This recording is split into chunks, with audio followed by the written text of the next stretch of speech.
Mia pressed herself against the cold, crystalline wall, her pulse racing as the distant sounds of explosions echoed through the corridors. The coup had come swiftly, brutally efficient. One moment the palace had been a beacon of diplomatic achievement, the first human ever appointed as an cultural attaché to the Xantharian court. The next it was a war zone. "Your Majesty, we need to move." The voice belonged to Max, the human security contractor who had been assigned to the embassy detail 6 months ago. He wasn't supposed to be here.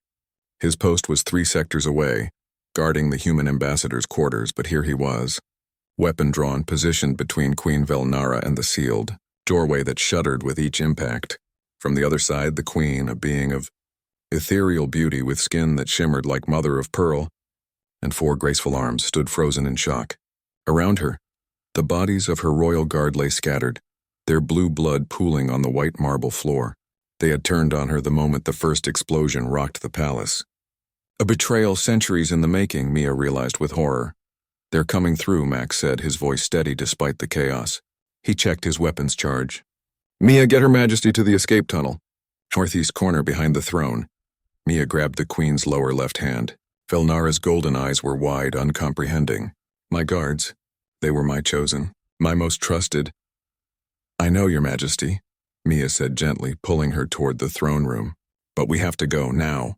The door exploded inward. 3 Xantharian soldiers burst through, weapons raised. Max didn't hesitate. His plasma rifle sang and 2 attackers fell. The third fired back, the shot grazing Max's shoulder. He grunted but held position, returning fire until the soldier retreated. "Go!" Max shouted. Mia didn't need to be told twice. She ran, half dragging the queen toward the massive throne that had seated Velnara's dynasty for 15 generations. The escape tunnel. She had studied the palace schematics during orientation, never thinking she'd need them. Behind them, Max's rifle continued its deadly rhythm. Then silence. Mia's heart clenched.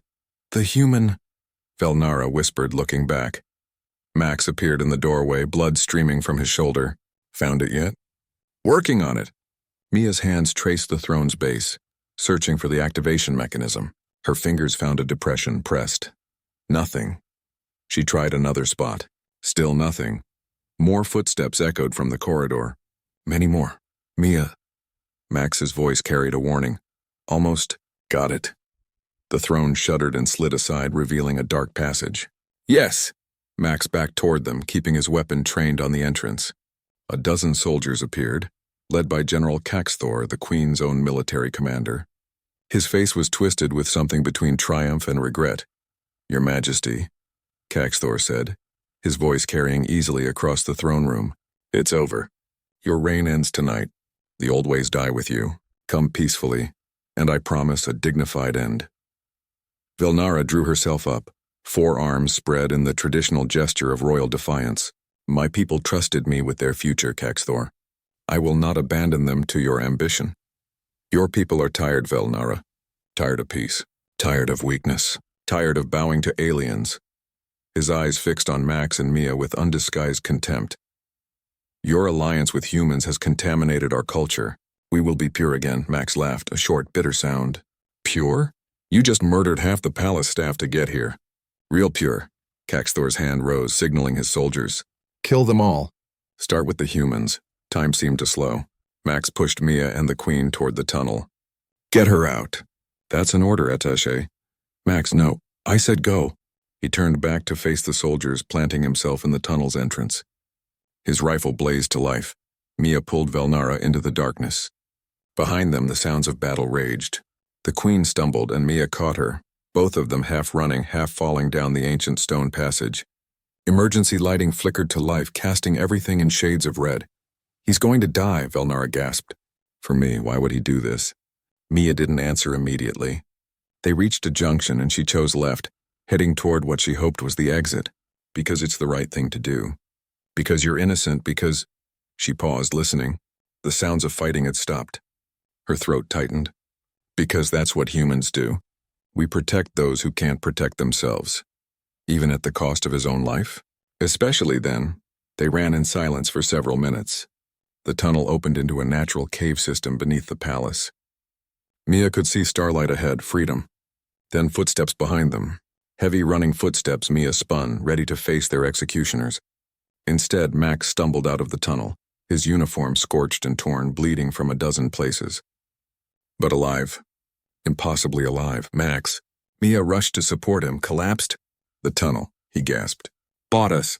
Maybe 10 minutes. Together, Mia and Velnara helped him to the cave mouth. Outside, the night sky of Zenthar Prime blazed with unfamiliar constellations. In the distance, loyal forces were rallying, their ships rising to contest the coup. The Queen looked at Max, then at Mia. Her 4 hands came together in the gesture of profound respect, one rarely given to non-Zentharians. You stayed, she said simply. When all my people abandoned me, when centuries of loyalty meant nothing. You humans stayed. Max managed a weak smile. Ma'am, with all due respect. We're stubborn that way. As rescue ships descended toward their position, Mia realized something fundamental had shifted. The alliance between humanity and Zenthar had been political, strategic. Now it was personal. Now it was real. The human guards had stayed when it mattered most, and the galaxy would remember.